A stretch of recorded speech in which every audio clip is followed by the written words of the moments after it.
Monsieur le Président, Mesdames et Messieurs les sénateurs, Monsieur le sénateur Frogier, vous m'interrogez sur l'engagement du gouvernement et sur mon implication personnelle dans la construction de l'avenir de la Nouvelle-Calédonie. Je vous en remercie.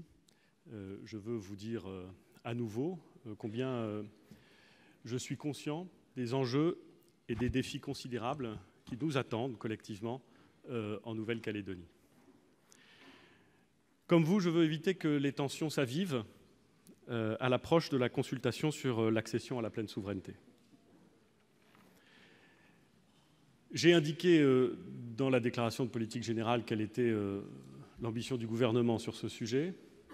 Et vous savez, monsieur le sénateur, que dès ma nomination, j'ai essayé de rencontrer toute une série d'acteurs politiques, parlementaires ou non, et d'acteurs culturels de Nouvelle-Calédonie, pour mieux saisir, pour mieux mesurer, et pour tout dire, pour mieux comprendre l'ampleur de ces défis et la complexité de ces enjeux. Je l'ai fait, monsieur le sénateur, et je vais continuer à le faire, comme l'ensemble du gouvernement d'ailleurs, avec un esprit d'écoute et avec un esprit auquel vous êtes attaché, car c'est une valeur océanienne, d'humilité. C'est l'esprit qui a guidé la visite de Madame la ministre en Nouvelle-Calédonie, que je veux saluer. Elle a effectué au cours de la semaine dernière son premier déplacement dans les Outre-mer en choisissant de se rendre d'abord en Nouvelle-Calédonie pour y rencontrer, elle aussi, pour mieux comprendre, mieux saisir, mieux mesurer l'ensemble des acteurs du processus et au-delà. L'humilité que je crois indispensable pour aborder les questions qui sont devant nous, c'est d'abord une humilité devant la force de l'engagement de celles et ceux qui ont œuvré, parfois au prix de leur vie, pour tracer un chemin de paix et marcher de concert vers ce destin commun qui est désormais un acquis. Et vous avez, monsieur le sénateur, je le sais, contribué à ce chemin, notamment en proposant que le drapeau du FLNKS soit érigé à côté du drapeau français. Cette humilité, c'est aussi celle qui doit nous saisir devant la responsabilité collective que nous avons, nous tous, c'est-à-dire les acteurs du processus de l'accord de Nouméa.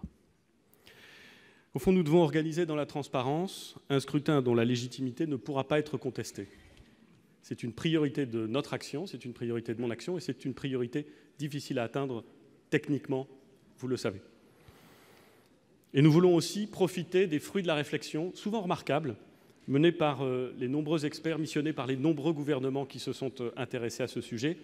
Il y a de la connaissance acquise, il y a de l'expérience acquise, et il serait absurde, voire contre-productif, de vouloir s'en passer. Je vous dis ça, monsieur le sénateur, parce que l'ensemble du gouvernement entend s'inscrire dans une histoire et dans une continuité dans ce processus.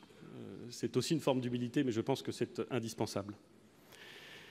Nous avons, et nous pouvons nous appuyer sur des acquis irréductibles, qui sont l'œuvre, je veux les citer, de l'amitié civile et de la réconciliation qui ont été engagés par Jean-Marie Tjibaou et Jacques Lafleur. Nous avons un grand nombre de points de convergence, qu'il s'agisse des valeurs aux sources de la société calédonienne comme de l'organisation institutionnelle, ou encore du principe de la citoyenneté calédonienne. Vous avez rappelé, monsieur le sénateur, la devise de la Nouvelle-Calédonie, terre de parole, terre de partage. Vous souhaitez à juste titre que l'État, plus encore que le gouvernement, qui est à la fois acteur et arbitre du processus, ait lui aussi une parole. C'est le sens du déplacement de Madame la ministre, qui a insisté sur, à l'occasion de son déplacement, l'enjeu de la jeunesse, la lutte contre l'insécurité, le soutien à la filière du nickel, la préservation de la biodiversité. J'aurai l'occasion, vous l'avez évoqué, monsieur le sénateur, de me rendre en Nouvelle-Calédonie au cours de la première quinzaine du mois de décembre, après que les échéances électorales auront permis de renouveler les sénateurs de Nouvelle-Calédonie, après aussi que nous aurons réuni au mois d'octobre un comité des signataires pour justement, et dans le détail, étudier les conditions d'organisation de la consultation qui se tiendra au cours de l'année 2018. Je voudrais profiter de ce moment pour dire, monsieur le sénateur, que je compte bien que l'échange que nous aurons à l'occasion du comité des signataires, qui sera précédé par beaucoup d'entretiens, puisse nous permettre d'échanger des bouts de parole auxquels l'ensemble des acteurs de Nouvelle-Calédonie sont attachés. Je voudrais aussi dire que se prononcer sur l'accession à la pleine souveraineté, ça n'est pas se prononcer pour ou contre le destin commun. Le destin commun, il est acquis. Il est un des acquis de l'ensemble des discussions, de l'ensemble du partage qu'il y a eu depuis maintenant de nombreuses années, et il ne doit pas être remis en cause. Je vous remercie, Monsieur le Sénateur. Merci, Monsieur le Premier ministre.